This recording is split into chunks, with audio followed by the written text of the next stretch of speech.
स्वद्योरिव भूम्ना पृथिवीवमरिम्ना तस्या आस्ते पृथिवी देवयजने पृष्ठे अग्निमन्नाधमन्ना ध्यायादधे।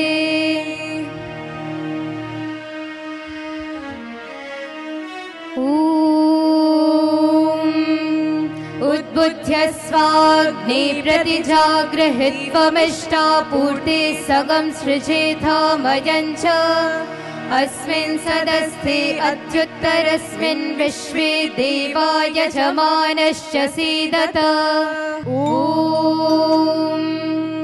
अयन्त इद्म आत्मा चात वेदस्ते निर्ध्यस्व वर्धस्व चेद्धवर्धय चास्मान् प्रजया पशुभिर्ब्रह्म वर्चसे नान्नाद्येन समेधय स्वाहा।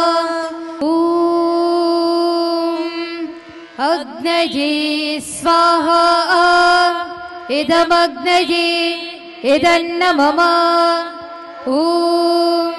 सोमाय स्वाहा इदं सोमाय इदन्न मम। प्रजापतये स्वाहा इदं प्रजापतये इदन्न मम। इन्द्राय स्वाहा इदमिन्द्राय इदन्न मम। सूर्यो ज्योतिर्ज्योतिः सूर्य स्वाहा। भूर्भुवः स्वः तत्सवितुर्वरेण्यं भर्गो देवस्य धीमहि धियो यो नः प्रचोदयात् स्वाहा। भूर्भुवः स्वः तत्सवितुर्वरेण्यं भर्गो देवस्य धीमहि धियो यो नः प्रचोदयात् स्वाहा। राष्ट्राय स्वाहा इदं राष्ट्राय इदन्न मम। राष्ट्राय स्वाहा इदं राष्ट्राय इदन्न मम। राष्ट्राय स्वाहा इदं राष्ट्राय इदन्न मम। स्वाहा इदं प्रजापतये इदन्न मम। यत्ते अग्ने वर्चस्तेनाहं वर्चस्वी भूयासम्। यत्ते अग्ने हरस्तेनाहं हरस्वी भूयासम्। प्रातः स्मरणीय परम श्रद्धेय श्री गुरुदेव की पावन उपस्थिति को हृदयांगम करते हुए आयुर्वेद श्रोमणि परम श्रद्धेय श्री आचार्य श्री जी की पावन साक्षात उपस्थिति और हमारे मध्य में उपस्थित हम सभी की मातृकल्पा प्रतिपल प्रतिक्षण हम सभी को निरंतर उत्कर्ष की ओर प्रेरित करने वाली ऐसी हमारी पूज्य दीदी जी। विश्वविद्यालय में प्रति सप्ताह सामूहिक यज्ञ का आयोजन किया जाता है। उस क्रम में आप सभी अत्यंत उत्साह के साथ में सहभागिता सुनिश्चित करते हैं। इसी क्रम को परम श्रद्धेय श्री गुरुदेव के आशीर्वचनों के साथ में ही उनके द्वारा प्राप्त निर्देशों के अनुरूप जैसा पूज्य दीदी जी ने निर्देशित किया, तो सभी डिपार्टमेंट्स से क्रमशः कुछ छात्र कुछ छात्राएं सभी अपने उद्बोधन प्रति शनिवार को दिया करेंगे। तो आज से इसकी शुरुआत कर रहे हैं। तो मैं आमंत्रित करता हूं बहन अद्वितीय जी, बीएससी फर्स्ट ईयर से हैं। आपका विषय है यज्ञ और उसके वैज्ञानिक प्रभाव। यज्ञो वै श्रेष्ठतम कर्मा। ओम माननीय प्रतिकुलपति जी महोदय एवं सम्मानित सभी शिक्षकगण एवं छात्र छात्राओं को मेरा सादर नमन। यज्ञ का शाब्दिक अर्थ देव पूजा संगतिकरण दानेशु से बताया गया है, जिसका अर्थ हमारे देवताओं अर्थात जिनसे हमें कुछ प्राप्त होता है उनके द्वारा ग्रहण किए गए विचारों एवं ज्ञान का दान करना ही यज्ञ है। गीता में भगवान श्री कृष्ण द्वारा बताया गया है, अन्नाद भवन्ति भूतानि पर्जन्याद अन्न संभवा यज्ञात भवति पर्जन्या यज्ञः कर्म सम उद्भवा। अर्थात संपूर्ण सृष्टि एवं प्राणियों का उद्भव अन्न के द्वारा होता है तथा अन्न की उत्पत्ति वृष्टि से होती है। यज्ञ करने से वृष्टि होती है, अर्थात विहित कर्मों के द्वारा ही यज्ञ का उद्भव होता है। यज्ञ एक अत्यंत ही प्राचीन पद्धति है जिसे हमारे देश के कुछ सिद्ध साधक संतों और ऋषि मुनियों ने समय समय पर लोक कल्याण के लिए करवाया है। वैज्ञानिक तथ्यों के आधार पर भी यह सामने आया है कि यज्ञ का धुआं वायुमंडल को शुद्ध बनाता है, जिससे 94% हानिकारक जीवाणु नष्ट हो जाते हैं। जर्मन वैज्ञानिक डॉक्टर माथियास परंजर ने अपने शोध के आधार पर बताया, जब यज्ञ किया जाता है तो वातावरण में प्राण ऊर्जा के स्तर में वृद्धि होती है, जो कि प्रयोगों में यज्ञ के पूर्व तथा यज्ञ के पश्चात मानव हाथों को क्रिलियन तस्वीरों की मदद से भी दर्ज किया गया है। इसी प्रकार डॉक्टर टाटलेट ने बताया कि मुनक्का, किशमिश इत्यादि सूखे फलों को जलाने से उनके धुएं से टाइफाइड ज्वर के कीटाणु आधे घंटे में नष्ट हो जाते हैं तथा अन्य रोगों के कीटाणु 1 से 2 घंटे के अंदर नष्ट हो जाते हैं। इसके प्रत्यक्ष प्रमाण हमारे ही पतंजलि संस्थान के वेलनेस में देखने को मिलते हैं, जहां पर अनेकों रोगियों के मस्क्यूलर डिस्ट्रोफी, सोराइसिस तथा अनिद्रा जैसे रोगों का नाश केवल और केवल यज्ञ के माध्यम से ही हुआ है।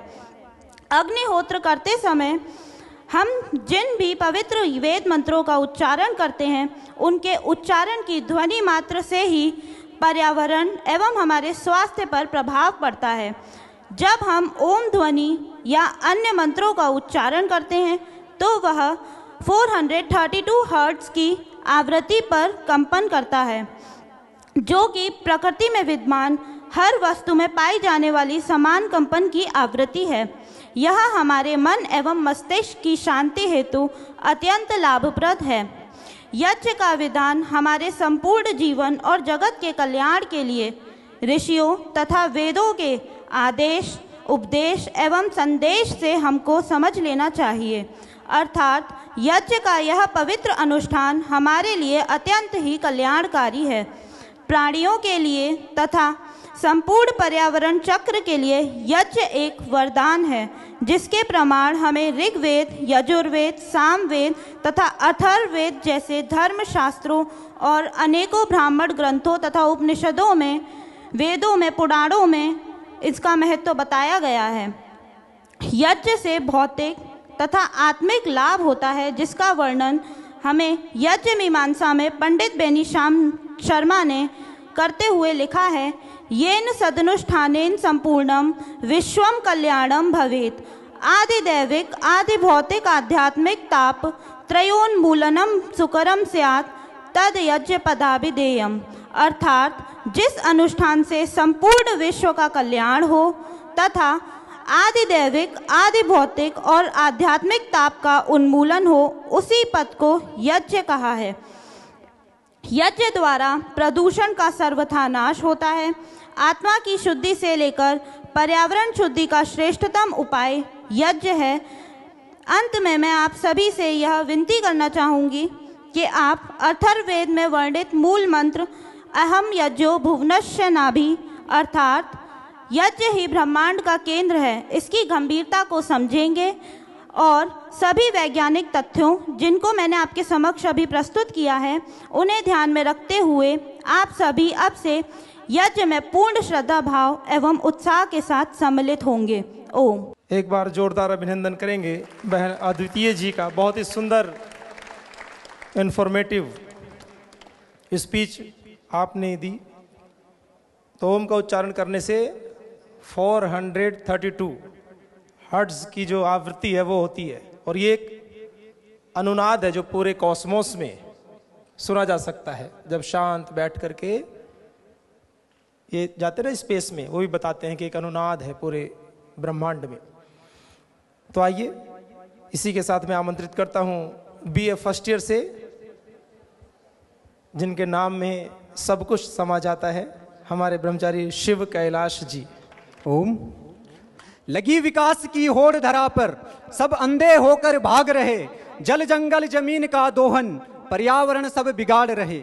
जीवन पर संकट के बादल, संघर्ष यहाँ अब हर पल होगा, पर्यावरण क्षरण के कारण ताप से मनुष्य विकल होगा, ताप से मनुष्य विफल होगा। आधुनिकता के इस दौर में मनुष्य आसमान से लेकर जमीन तक नित नए आयाम गढ़ते जा रहा है, और वहीं यह दुर्भाग्य है हमारा, मनुष्य ना ही अपने आसमान को और ना ही अपनी भूमि को प्रदूषण से सुरक्षित रख पा रहा है। और इसके प्रत्यक्ष प्रमाण एवं परिणाम भी हम सभी के समक्ष हैं। जंगल वस्त्रहीन हो रहे, बिन पेड़ और पौधों के, नदियां प्यासी तड़प रही है, नदियां प्यासी तड़प रही है, बिन जल और बरसात के। इंसानियत भी मौन हो रही, इंसानियत भी मौन हो रही फोन के इस युग में, और फिर हमें लग रहा है कि हम आगे बढ़ रहे हैं। अब आप ही बताओ, ये विकास है कि विनाश है? गंगा जमुना को मां का दर्जा देने वाला यह देश, बाघ और मोर को राष्ट्र प्रतीक के रूप में स्वीकार करने वाला यह देश, इनके अस्तित्व को बचाने में हम आज नाकाम सिद्ध हो रहे हैं।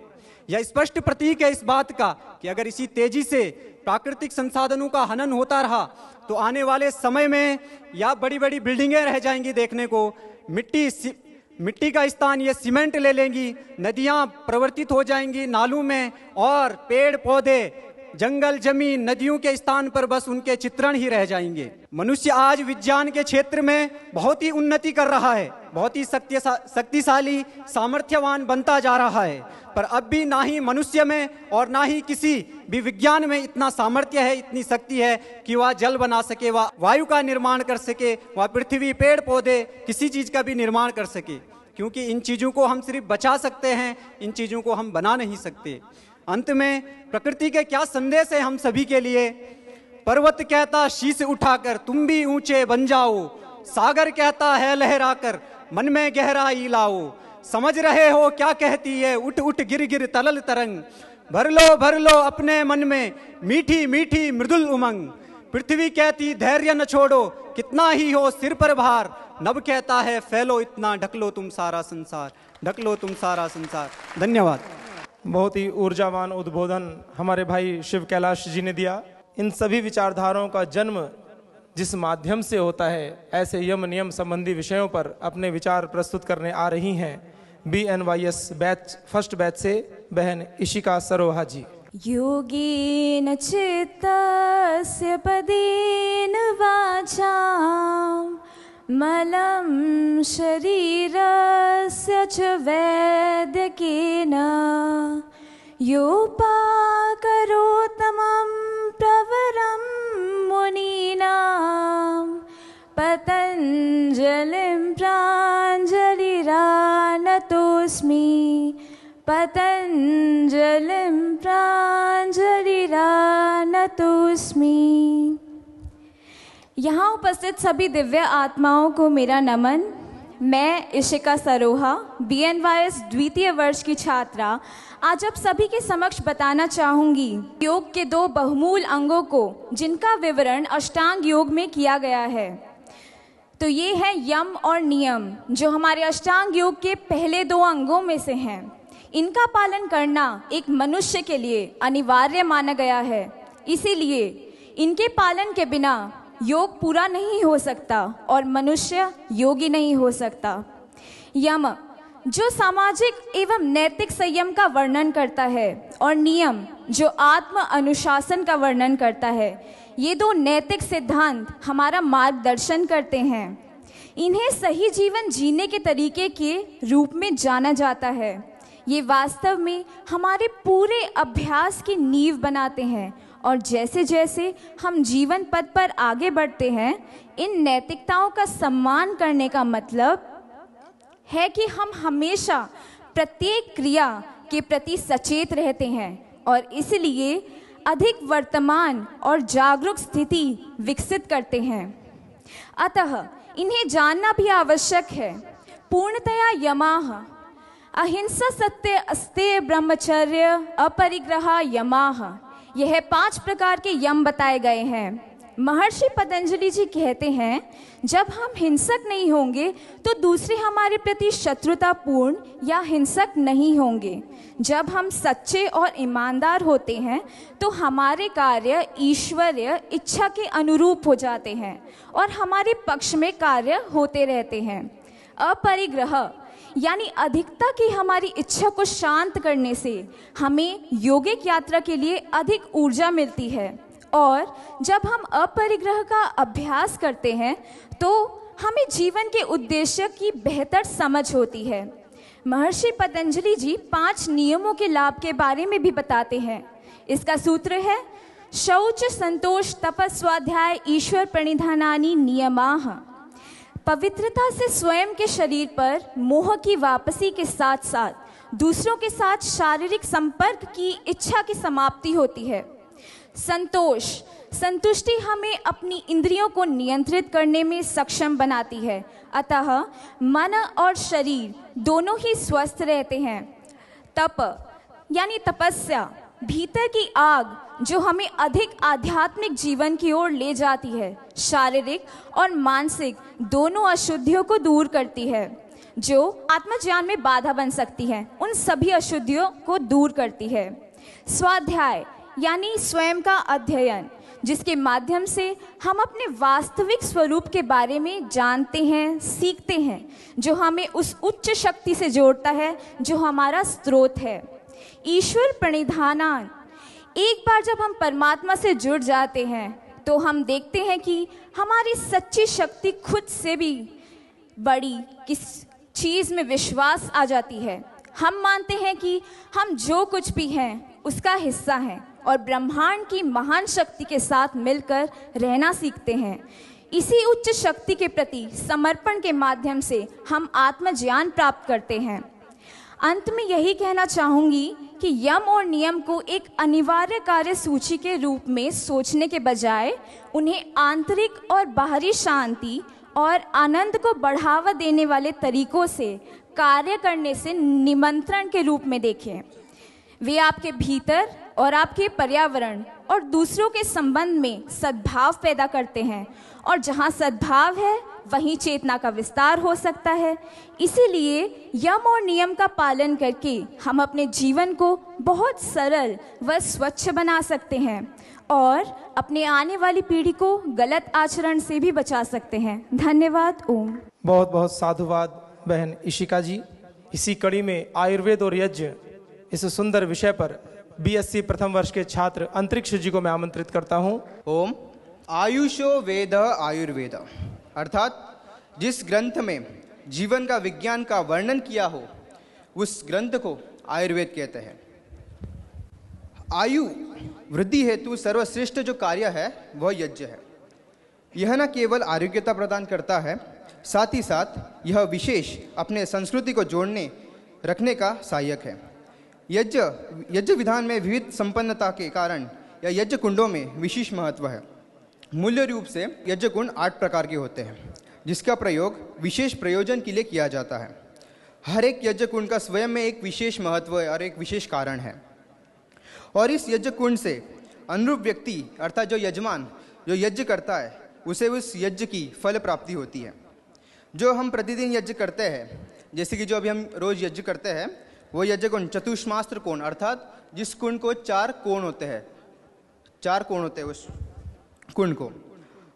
आम तरह से यह हवन कुंड तांबे, पीतल या स्टील के बने होते हैं। प्राचीन समय में यह कुंड सोना, चांदी, तांबे इत्यादि इन धातुओं से बने होते हैं।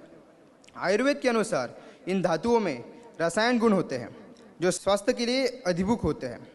तांबे गुण के अनुष्ठान करने से ऊर्जा उत्पन्न होती है। हवन के समय तांबे के पात्र से जल संचयन करते वक्त हमारी जो कर्मेंद्रिया व ज्ञानेंद्रिया वह सक्रिय हो जाती है। तांबा ऑक्सीडाइज बनता है अर्थात रक्षण प्रतिरोधक क्षमता बनाता है।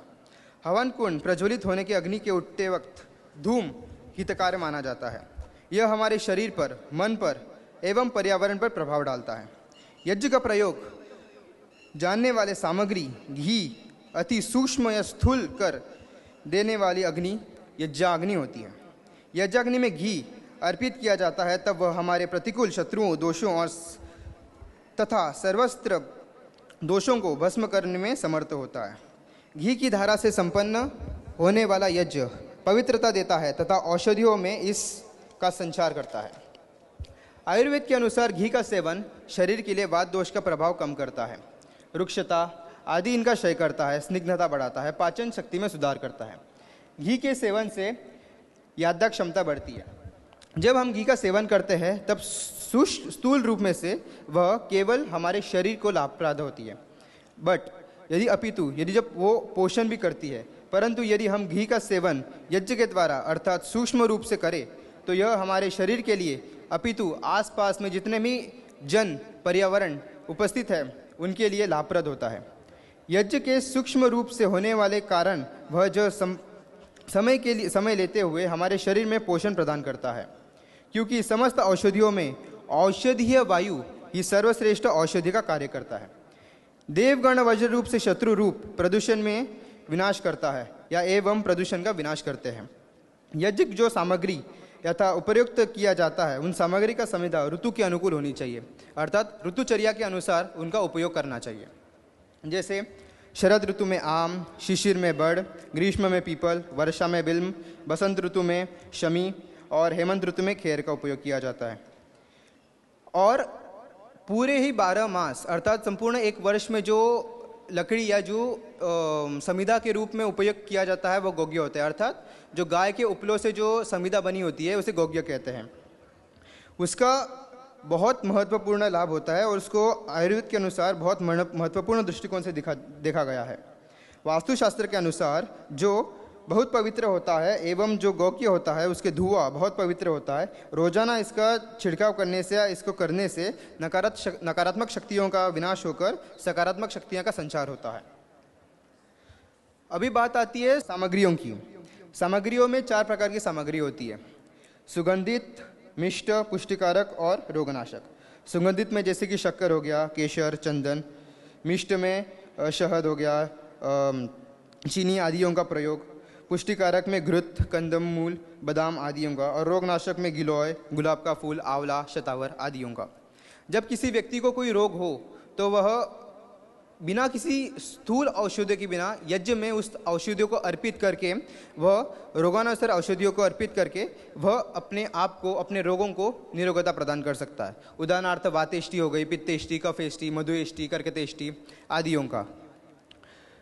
जैसे धूम्र के द्वारा, ये धूम जो हमारे अग्नि के द्वारा उठता है वह हमारे शरीर को रोग से बाहर निकालने में समर्थ होता है, और धूम के द्वारा अस्वस्थ व्यक्ति स्वस्थ होता है और स्वस्थ व्यक्ति के स्वास्थ्य की रक्षा होती है। यही आयुर्वेद का उद्देश्य है। स्वस्थस्य स्वास्थ्य रक्षणम मारुतस्य विकार प्रशनम च। हमारे विविध धर्मशास्त्रों में बताया गया है, जैसे कि भगवद गीता हो गई, जिसमें भगवान श्री कृष्ण 17वें अध्याय में कहते हैं, अफलाकांक्षिभिर्यज्ञो विधि दुष्टो न यजते यष्टव्य में वेति मनः समाधाय सात्विका। अर्थात जिस शास्त्र में विधि से, नियम से, पवित्र उच्चारण के द्वारा अपने भाव से, श्रद्धा से, निस्वार्थ भाव से, बिना किसी फल की इच्छा करते हुए यज्ञ किया जाता है वह सात्विक यज्ञ होता है। अभिसंधाय तु फलम दंभार्थम चैवेयत इज्जते भरत श्रेष्ठतम यज्ञम विद्धि राजसम। अर्थात जो यज्ञ केवल दंभाचरण अर्थात अहंकार के लिए, फल की प्राप्ति के लिए जो किया जाता है वह राजसिक यज्ञ होता है।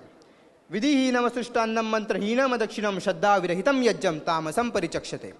अर्थात जो शास्त्र में वर्णित विधि विधान से रहित, बिना किसी मंत्रों के, बिना किसी श्रद्धा के, बिना किसी भाव से जो यज्ञ करता है, जो पुरुष यज्ञ करता है वह तामसिक यज्ञ होता है। और एक थोड़ी साइंटिफिक बात देखी जाए तो यज्ञ एवं आयुर्वेद प्रामाणिकता विश्व भर में है, एवं यज्ञ के आयुर्वेद वर्णित पंचकोश और अष्ट चक्रों में पर भी विशिष्ट प्रभाव दिखा जाता है। जापानीज शोधकर्ता हिरोशी मैनुस्टुम अनुसार अनाहत चक्र पर अग्निहोत्र का प्रभाव देखा गया है। उन्होंने इस पर अध्ययन किया, जिसके बाद उन्हें यह स्थित हुआ, यह पता चला कि जैसे ही हमारी यज्ञ के द्वारा या जैसे हमारी एक ध्यान के द्वारा, योग के द्वारा मानसिक एवं आध्यात्मिक का उपचार बनता है, एक स्थूल शरीर बनता है, तो उस उपचार के बाद जो आकृति प्रदान होती है, जो अपने आप में एक अध्ययन प्राप्त होता है, वह यज्ञ है। ओम शांति। भाई अंतरिक्ष जी, जिन्होंने बहुत ही सुंदर वर्णन किया है यज्ञ का।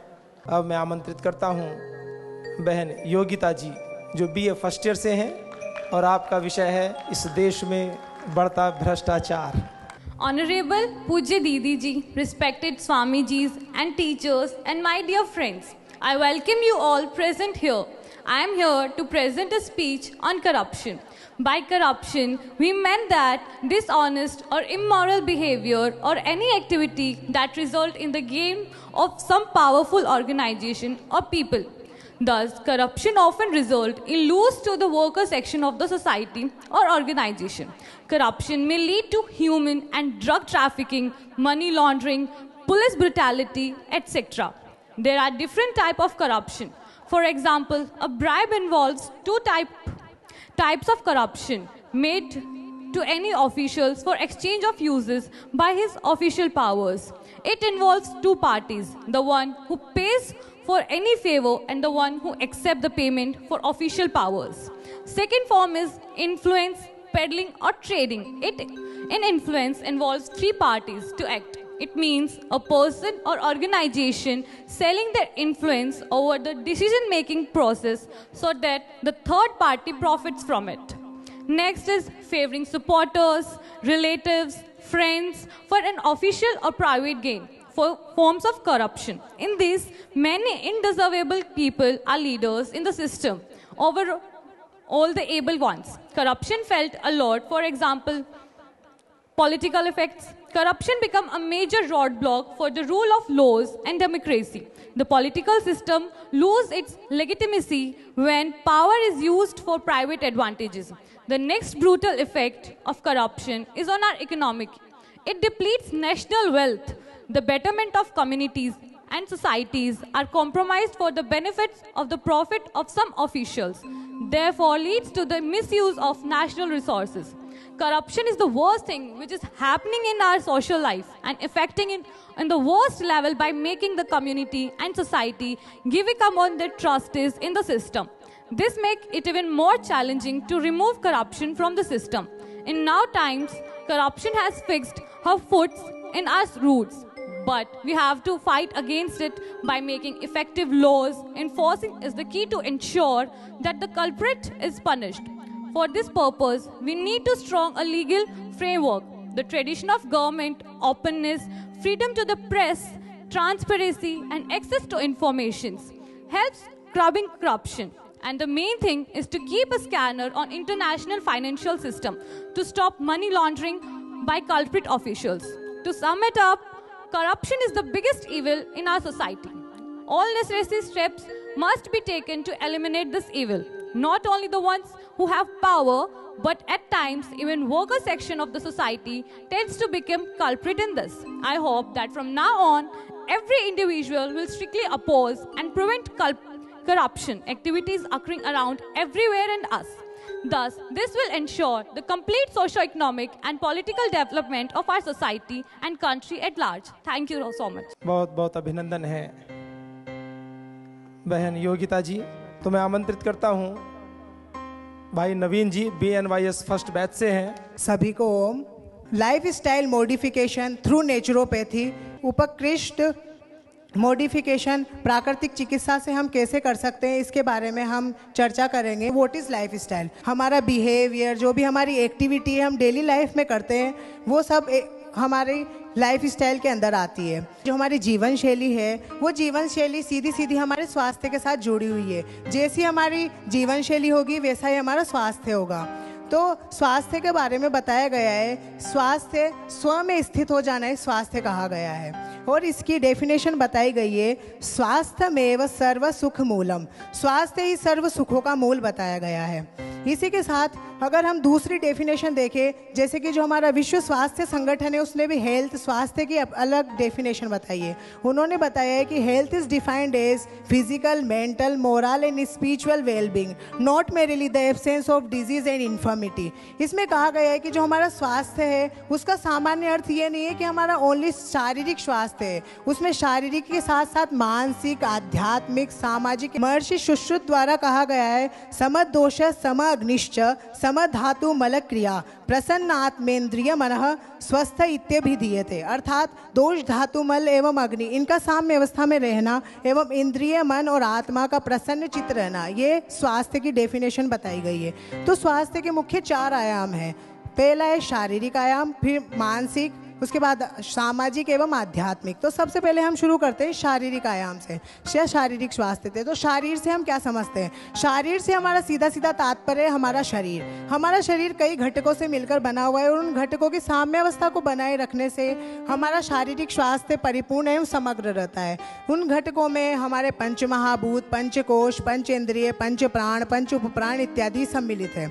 इसी के साथ साथ अब हम कैसे लाइफस्टाइल में मॉडिफिकेशन लाए ताकि हमारा जो शारीरिक स्वास्थ्य है वो और समग्र और अच्छा हो। तो हम सबसे पहले थ्रू नेचुरोपैथी देखते हैं। तो नेचुरोपैथी में बताया गया है रिटर्न टू नेचर, यानी कि प्राकृतिक जीवन की शुरुआत। अब प्राकृतिक जीवन की शुरुआत कैसे करें?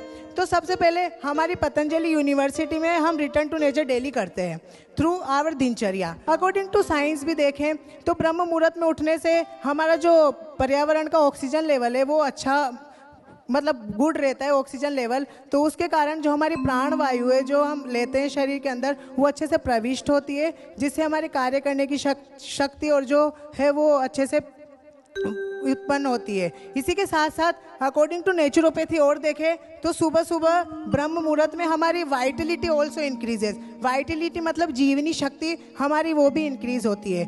तो ये पहला है ब्रह्म मुहूर्त। दूसरा है वो भी हम यूनिवर्सिटी में डेली प्रैक्टिस करते हैं, योगा एंड एक्सरसाइज। तो योगा एंड एक्सरसाइज करने से क्या होता है, हम योगा एक्सरसाइज करते हैं तो हमारा स्वेट रिलीज होता है, पसीना। तो अकॉर्डिंग टू नेचुरोपैथी या फिर अकॉर्डिंग टू साइंस भी देखें तो हमारा जो स्किन है वो लार्जेस्ट डिटॉक्सिफिकेशन एक ऑर्गन बताया गया है। तो जब हम कोई भी एक्सरसाइज या कुछ करते हैं तो हमारा स्वेट रिलीज होता है। तो हमारे बॉडी के अंदर जितने भी टॉक्सिन्स मतलब जो गंदे चीज़ है जिससे हमारी बॉडी में डिजीज यानी कि व्याधि उत्पन्न होती है वो रिलीज होती है। जो टॉक्सिन्स बाहर निकलने से हमारी व्याधि की जो उत्पन्न शक्ति है वो धीरे धीरे घटती है। तीसरी चीज़ है हमारा आहार। तो हमारे आहार जैसा अन्न वैसा मन, ऐसा कहा जाता है। तो हमारा आहार हमेशा सात्विक रखना चाहिए। तो गीता में भी सात्विक आहार के बारे में वर्णन किया गया है। आयु सत्व बल आरोग्य सुख प्रीति विवर्धना रस्या स्निग्धा हृदय आहारा सात्विक प्रिया। जो हमारे लिए सुस्निग्ध स्थिर आहार है, जो हमारे मन को अति प्रिय लगे, वो आहार हमें सेवन करना चाहिए। ये आहार के बारे में बताया गया है। और आहार में हमें क्या है कि जैसा हमें नेचर ने दिया है हमें 80 to 90% आहार वैसा ही कंज्यूम करना चाहिए। जैसे ना तो उसे ज़्यादा तलना चाहिए, ना ज़्यादा भुनना चाहिए, ना ज़्यादा सेकना चाहिए। उसको जैसा हमने दिया है वैसा खाना चाहिए। और हमारे जो डाइट का पोर्शन है उस पोर्शन में रेनबो होना चाहिए। Rainbow means different colour of veggies, fruits इत्यादि होने चाहिए जिससे हमें मिनरल्स एंड वाइटामिन अच्छे से मिल सके। इसी के साथ साथ हम और शारीरिक स्वास्थ्य के लिए क्या कर सकते हैं? तो हम कर सकते हैं उपवास। फास्टिंग की बहुत ही महिमा बताई गई है, चाहे वो आयुर्वेद हो, चाहे वो मॉडर्न मेडिसिन हो, चाहे नेचुरोपैथी हो। नेचुरोपैथी में हम तो पूरा 1 ईयर तो फास्टिंग ही रहता है हमारा, उसमें हम फास्टिंग के बारे में पढ़ते हैं बस। तो उसकी इतनी महिमा बताई गई है। तो फास्टिंग से क्या होता है, फास्टिंग का एक साइंटिफिक रूल देखें तो हम जब फास्टिंग रखते हैं तो जो हमारा GIT है, गैस्ट्रो इंटेस्टिनल ट्रैक्ट, उसको रिलैक्सेशन मिलता है। और जो हमारा लीवर है वो लीवर एक डिटॉक्सिफिकेशन सेंटर की तरह काम करता है और उसको भी रिलैक्सेशन मिलता है। और जो हमारे एंड प्रोडक्ट होते हैं, जब हम खाना खाते हैं, जब हमारा मेटाबॉलिज्म हो जाते हैं तो कुछ एंड प्रोडक्ट बनते हैं हमारी शरीर में। तो वो एंड प्रोडक्ट का भी वो जो एलिमिनेशन है वो अच्छे से करता है लीवर। इसका एक काम ये है। और इसी के साथ साथ हम यौगिक षट क्रियाएं भी कर सकते हैं। यौगिक षट क्रिया मतलब नेत्र प्रक्षालन, धोती, बस्ती, नेति इत्यादि कर सकते हैं। तो आयुर्वेद में बताया कि ये सब क्रियाएं करने से हमारे जो त्रिदोष है, वात, पित्त एवं कफ, इनकी साम्य अवस्था बनी रहती है। साम्य अवस्था बनी रहने से हमारी बॉडी में कोई डिजीज उत्पन्न नहीं होती। तो ये हमारा शारीरिक स्वास्थ्य के बारे में। हम दूसरे आयाम में आते हैं, वो है मानसिक स्वास्थ्य। तो मानसिक स्वास्थ्य के बारे में गीता में बहुत अच्छा बताया गया है। गीता के 16वें अध्याय में बताया गया है, अभयम सत्व संशुद्धि ज्ञान योग व्यवस्थिति दानम दमश्च यज्ञश्च स्वाध्यायस्तप आर्जवम। तो इसमें बताया गया है कि हमें काम, क्रोध, लोभ, मोह, द्वेष इत्यादि से दूर रहकर अभय, सत्व, शुद्धि इत्यादि की ओर प्रविष्ट होना चाहिए। दूसरी भाषा में कहें तो जो हमें आसुरी संपदाएं हैं उनसे हटकर देवी संप्रदायों की ओर प्रविष्ट होना चाहिए। तो अब हम मानसिक स्वास्थ्य को लाइफ स्टाइल मॉडिफिकेशन से कैसे प्राप्त कर सकते हैं? तो हम सेल्फ इवेल्युएशन करें, मतलब आत्म मूल्यांकन करें, जिससे हमारा मानसिक स्वास्थ्य उसकी प्राप्ति हो। और अब हमारा तीसरा आयाम आता है सामाजिक आयाम। तो सामाजिक आयाम के बारे में हमें योग दर्शन में बहुत अच्छा मिलता है। उसमें योग दर्शन में बताया गया है मैत्री करुणा मुदितोपेक्षाणाम सुख दुख पुण्य पुण्य भावनातश्चित्त प्रसादनम। तो इसमें बताया गया है कि जो धनी व्यक्ति है उसके प्रति मैत्री का भाव रखना, जो निर्धन व्यक्ति है उसके प्रति करुणा का भाव रखना और किसी से उपेक्षा ना रखना। इससे क्या होता है? इससे हमारा जो मन है वो शांत होता है और चित्त की शुद्धता होती है। इन सब से होने से हमारी जो दूसरों के प्रति है वो उन्नति का भाव प्रविष्ट होता है और हम जो समाज में आई दुष्प्रवृत्तियाँ हैं उनको निकालने के लिए कटिबद्ध होते हैं। स्वस्थस्य स्वास्थ्य रक्षणम आतुरस्य विकारः प्रशमनम च, कि स्वस्थ व्यक्ति के स्वास्थ्य की रक्षा करना एवं अगर हमारी बॉडी में कोई व्याधि उत्पन्न हुई है तो उस व्याधि का विनाश करना। तो इसमें उन्होंने 5 नियम बताए हैं। वो 5 नियम क्रमशः है 2 मील्स अ डे, कि हमें दिन में 2 बार खाना खाना चाहिए, 1 आवर एक्सरसाइज अ डे, 1 घंटे में दिन में एक्सरसाइज करनी चाहिए, और 2 to 3 litres of water a day, हमें दिन में 2 से 3 लीटर पानी पीना चाहिए, और fasting once in a week, हमें सप्ताह में 1 दिन फास्टिंग रखनी चाहिए, और प्रेयर ट्वाइस अ डे, हमें दिन में 2 बार प्रेयर करनी चाहिए ताकि हमारी जो मेंटल स्वास्थ्य है वो अच्छा रहे। अब इसी के साथ है कि अब इन सबको करके हमें मिलेगा क्या? तो हमें मिलेगा धर्मार्थ काम मोक्षाणाम आरोग्य मूलम उत्तमम। तो पुरुषार्थ चतुष्टय के सभी साधन धर्म अर्थ काम मोक्ष इत्यादि को पाने के लिए उत्तम आरोग्य हमारा आधार है। धन्यवाद। ओम। एक बार सभी बच्चों के लिए जोरदार अभिनंदन। बहन अद्वितीय जी के लिए और बहन योगिता जी, बहन ईशिका जी, तीनों बहनों के लिए, और भाई शिव कैलाश जी, भाई नवीन जी और भाई अंतरिक्ष जी। एक बार जोरदार अभिनंदन हो जाए। बहुत अच्छा बोला है, और पूज्य गुरुदेव ने ये गुरुकुल से लेकर के और आयुर्वेद कॉलेज, विश्वविद्यालय और संन्यास आश्रम सभी जगह महाराज जी का ये सोचना है कि हमारे जो होनहार छात्र छात्राएं हैं उनका व्यक्तित्व और नेतृत्व और वक्तृत्व तीनों गुण उनके विकसित हों, उभर करके आएं। तो बोलने वालों का अभिनंदन, लेकिन उससे भी ज़्यादा अभिनंदन होना चाहिए श्रोताओं का। बोलना भी एक कला है, लेकिन सुनना उससे भी बड़ी कला है। देखो, बोलने वाला एक दिन पहले अच्छा चिंतन करना है, मुझे क्या बोलना है, कम से कम याद करता है, याद नहीं करता है तो लिखता है कम से कम पेपर के ऊपर कि मुझे ये पढ़ना है, तो कम से कम उतनी देर के लिए वो दूसरे चिंतन से बच गया, और जितनी देर बोला तो भी दूसरे चिंतन से बच गया। और आप जो सुनते हैं तो उतनी देर के लिए आप भी दूसरे चिंतन से बच जाते हैं। इसलिए श्रुति परंपरा है हमारे देश की। श्रद्धेय आचार्य श्री हमारे बीच में पधार ही चुके हैं।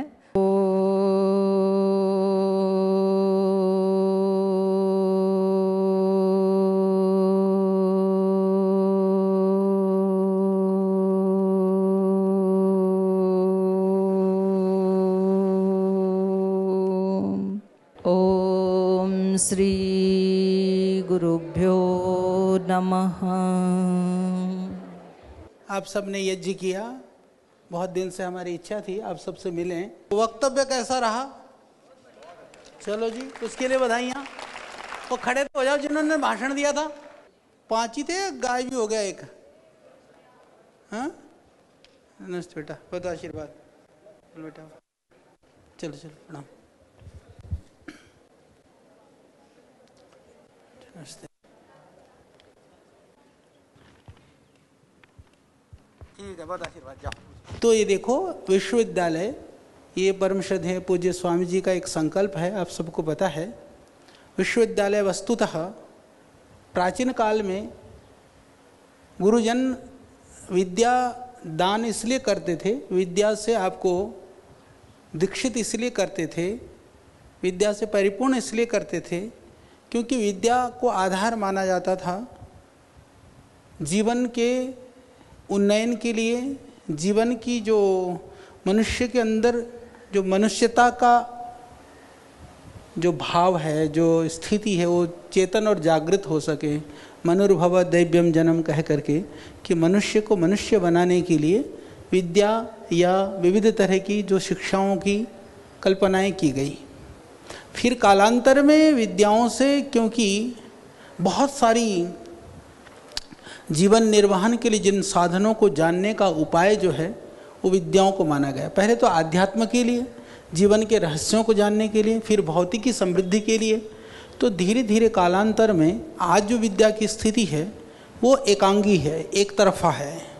प्रायः पढ़ने का मतलब नौकरी, चलो नौकरी तो जीवन निर्वहन का साधन है, पर तनख्वाह, फिर उसके बाद में उससे अर्थ से हमने जीवन निर्वहन के या जीवन के कष्टों के, जीवन के जो जितने भी हमारे जीवन की जो चुनौतियां हैं, उन चुनौतियों का समाधान हमने सिर्फ अर्थ से ढूंढ लिया। यदि सारी चुनौतियों का समाधान अर्थ से होता तो जो अर्थ वाले हैं ना, जिनके पास पैसा है, उनके जीवन में अनर्थ ना होता। यानी सारी खुशियां, सारी प्रसन्नताएं, सारी जितने भी संसार के जो कुछ भी है, तो जिनके पास पैसा है वो सब खरीद लेते, ठीक है ना। तो यदि वो खरीद लेते, मैंने एक दिन और बोला था आप लोगों को, तो जितने भी लोगों में जिनके पास अर्थ है, पैसा है, तो हो सकता है हमारे हिस्से में तो थोड़ा बहुत आ भी जाता, पर आपके हिस्से में पहुंचते पहुंचते बहुत थोड़ा रह जाता। तो इसीलिए अर्थ से सब कुछ नहीं पाया जा सकता है। जीवन को समझने के लिए मानवीय जो मूल्य हैं, हमारी जो अंतर की जो भावनाएं हैं, संवेदनाएं हैं, अंदर की जो अंतश्चेतना है, उसको जागृत करना जरूरी है। वो जागृत डिग्री से नहीं, जागृत शास्त्रों के आलंबन से, ऋषियों ने जो बताया उस मार्ग पर चलने से, उन नियम और मर्यादाओं का पालन करने से ही संभव है। तो इसीलिए आप लोग सौभाग्यशाली हैं कि आप एक ऐसी संस्था में पढ़ रहे हैं, एक ऐसी जगह पर आप लोग हैं जहाँ पर परम श्रद्धेय पूज्य महाराज श्री उन सिद्धांतों को, उन मूल्यों को पूरे विश्व में स्थापित करने के लिए प्रयासरत हैं, जो ऋषियों के द्वारा बताया गया था। ऋषियों ने जिस मार्ग का अनुसरण किया था, उस मार्ग पर चलाने के लिए पतंजलि कृत संकल्प है। तो उसमें आप कितने सौभाग्यशाली हैं कि इसी परिसर में, इसी संस्थान में आप लोगों को रह करके उसको सीखने का, समझने का या उस मार्ग पर आगे बढ़ने का और चलने का आपको मौका मिल रहा है। हमेशा अपने लिए, अपने आप को सौभाग्यशाली मानते हुए जितने भी समय के लिए, वर्ष महीनों के लिए भी आप यहाँ पर हों, तो उसका एक एक पल का, क्योंकि यह इस समय यहाँ पर जो आपने व्यतीत किया हुआ है, वो जीवन भर आपके जीवन में उन्नति के लिए, समृद्धि के लिए, सुख और आनंद के प्राप्ति के लिए कारण बनेंगे ये।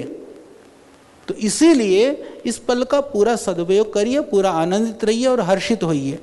दूसरी बात कि जो शास्त्र वाली बात भी जो आपको बता दिया गया है, क्योंकि शास्त्र स्मरण, ठीक है, आप लोग अधिकांशतः योग या हमारी वैदिक संस्कृत व्याकरण आदि शास्त्रों से संबंधित विषयों का ही आप अध्ययन कर रहे हैं। तो उन विषयों के साथ में यूं भी शास्त्र बोध होना जरूरी है। पर आपके लिए कितनी सौभाग्य की बात है, पूरे देश और दुनिया में कोई ऐसा विश्वविद्यालय नहीं है, लगभग जितना आपसे शुल्क लिया जाता है 25% योग्य विद्यार्थियों को वापस कर दिया जाता हो। ये भी अपने आप में विश्व का एक रिकॉर्ड है इस विश्वविद्यालय का। और दूसरा कि हमारे यहाँ पर अभी VNYS वाले भाई बहन बैठे हैं, जो ब्रिज कोर्स, क्योंकि VNYS में हमने शुरू किया था, तो ब्रिज कोर्स जो हम करा रहे हैं उसमें बाकी विषयों में विश्वविद्यालय के बच्चों से जितना लिया जाता है, यानी कि VNYS का जो शुल्क है वो उतना नहीं लेंगे जितना विश्वविद्यालय में लिया जाता है। यानी लगभग तुम्हारा 1.5 लाख रुपया तो मैंने बचा दिए पहले वर्ष के, वो कम कर दिया है। और इसके अतिरिक्त, क्योंकि कईयों की शिकायतें थी, कईयों की परेशानियां थी, बाकी आगे के लिए भी आप लोगों को स्कॉलरशिप की भी व्यवस्था, कुछ व्यवस्थाएं कर दी जा रही है। ठीक है जी, अब तो बिल्कुल आनंद में रहो, खुश रहो। तो ये तो हो गया आपके लिए, और आप सबके लिए तो पहले से कर ही रहे हैं।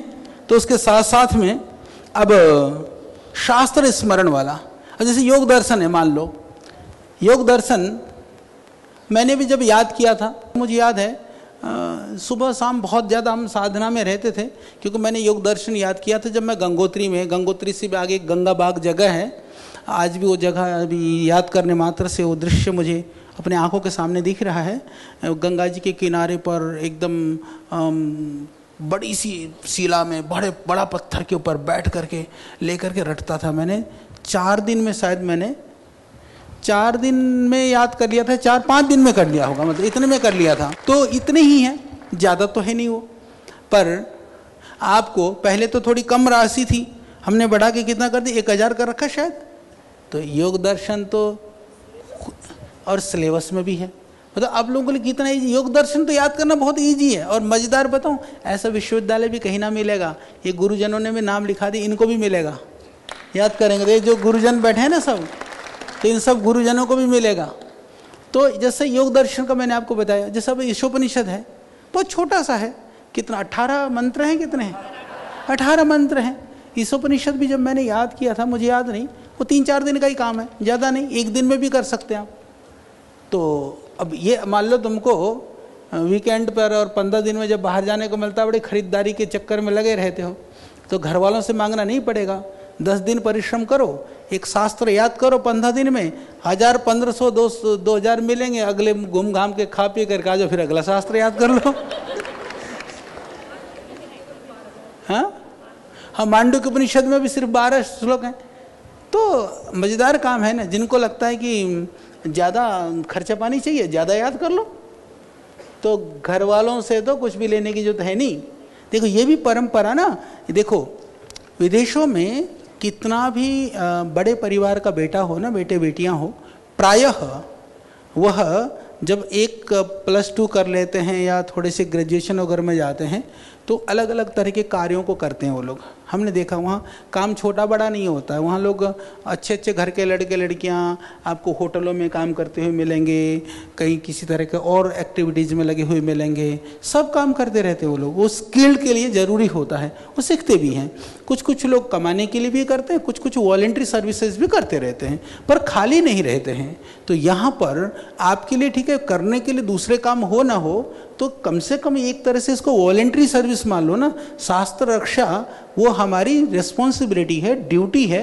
ऋषियों की विधा को संरक्षण, हम लोग तो कहते हैं ना, आप लोगों ने शब्द सुना होगा, बहुत बार आपके गुरुजन भी बोलते हैं, श्रुति परंपरा। तो श्रुति परंपरा क्या है कि हमारे यहाँ सारी जितनी भी चीज़ें आज संरक्षित हैं, वो सुनने सुनाने की परंपरा से ही संरक्षित हैं। तो इस परंपरा को हम आगे बढ़ाते हैं, तो सच में हम ऋषियों की परंपरा के संवाहक हैं, हम उनके अनुगामी हैं। हम कह सकते हैं कि हम ऋषियों के शिष्य और शिष्याएं हैं। तो इस भाव से आप लोग करो तो ये अद्भुत है। और इसमें हमने यह भी रखा है, ग्रंथों को अलग अलग उसकी कैटेगरियाँ, श्रेणियाँ बनाई गई हैं। उतने यदि आप स्मरण करते हैं तो वर्ष में जो हमारे यहाँ फंक्शन होता है, उसमें आप लोगों के लिए तो तय किया गया है जड़ी बूटी दिवस में।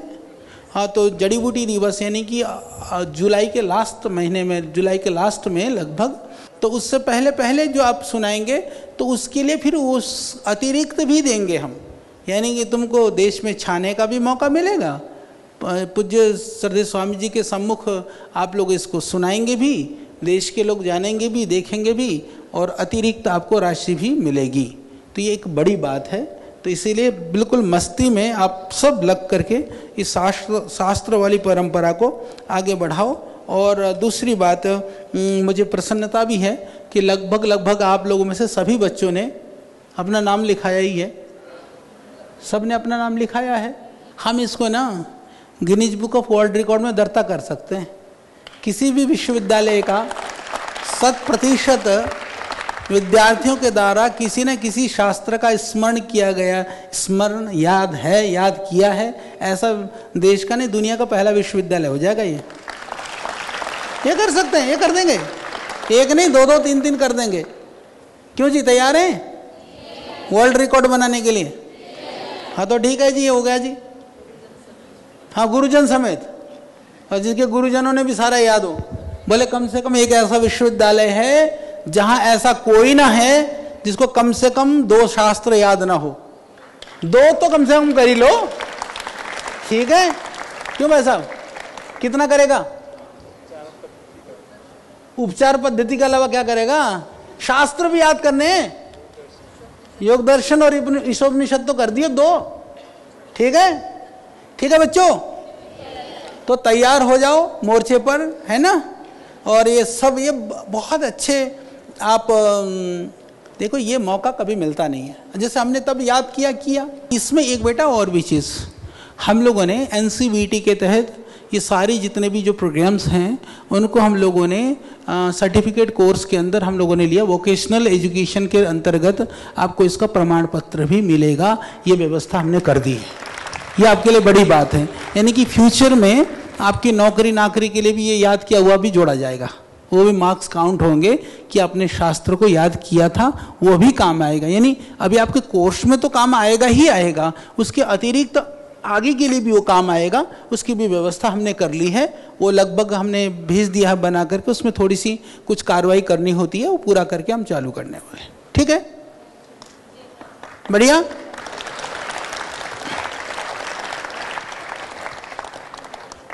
कुछ पूछना है किसी को? माला गांव घुमा ले आते हैं तुमको।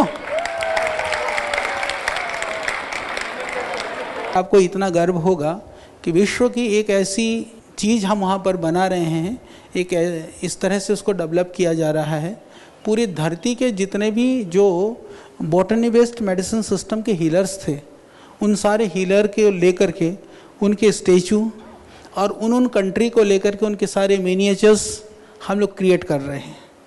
और उन कंट्रियों में जो हीलर्स जिन मेडिसिन को यूज़ करते थे अलग अलग डिजीज़ के लिए, उसको भी लाइव डेमोजेशन, आप लाइव डेमोस्ट्रेशन के लिए हम वहाँ पर जगह बना रहे हैं। तो इस तरह की चीज़ धरती में कहीं पर भी नहीं है। और भगवान धन्वंतरी के लिए अभी वो बन चुका है, उसका प्लेटफॉर्म वगैरह बन गया है। पहले तो हमारी बड़ी सोच थी, फिर भी लगभग 35-40 फीट की धन्वंतरी की प्रतिमा प्योर ग्रेनाइट के अंदर, बहुत भारी है, करीबन 300 टन की मूर्ति वहाँ लगने वाली है। और इसी तरह से आयुर्वेद के भी हमारे जितने भी हीलर्स थे उन सब के लिए भी जगह बनी है। तो अभी भी जितना भी बना हुआ है अच्छा लगता है। 2-3 साल में मैं आपको ये बताना चाहता हूँ कि माला एक ऐसी जगह बनेगी जहाँ पूरी दुनिया पहुँचने वाली है। तो तुमको ये गर्व होगा कि अब जाने के बाद में कम से कम कह सकोगे, अरे वो तो वही जगह है जहाँ हम भी होकर के आए थे। फ्यूचर में हम बहुत सारे छोटे छोटे कोर्स हम शुरू कराने वाले हैं। तो उसमें जो आप लोगों की रुचि होगी, जैसे किसी की रुचि है खेती करने की, तो अभी मैं यहाँ कृषि विज्ञान केंद्र यहीं शुरू कराने वाला हूँ पास में। फिर इसी तरह से अलग अलग जितने भी चीज़ें हैं, गतिविधियाँ हैं, हम कितनी चीज़ों को जोड़ सकते हैं। जैसे डेली यज्ञ भी हो रहा है ना, आप लोग हवन करते हो, लगभग सबको हवन का मंत्र याद है। तो हम एक कोर्स इसी का भी आपको एक सर्टिफिकेट दे देंगे। और कुछ नहीं तो पंडित जी वाला काम पक्का तुम्हारे लिए। हाँ, बड़ा आनंद आता है। जैसे मैं अभी पीछे गया था यूके में, कहीं का एक कार्यक्रम था, तो एक बहन थी, बिटिया यहीं की थी, पता नहीं हरिद्वार की थी, कहाँ की, वो गुरुकुल की पढ़ी हुई थी अपनी। तो बोले आचार्य जी यहाँ तो मैं तो आई तो थी ऐसे ही, पर वहाँ वो पौरोहित्य करती है, बढ़िया कमाई। हर तरह से योग्य बनो, जहाँ जिधर भी जो भी मौका मिले, जिस काम के भी मौका मिले, वहाँ आपको अग्रणी रहना है। ठीक है जी, तो बहुत आशीर्वाद, बहुत शुभकामनाएं।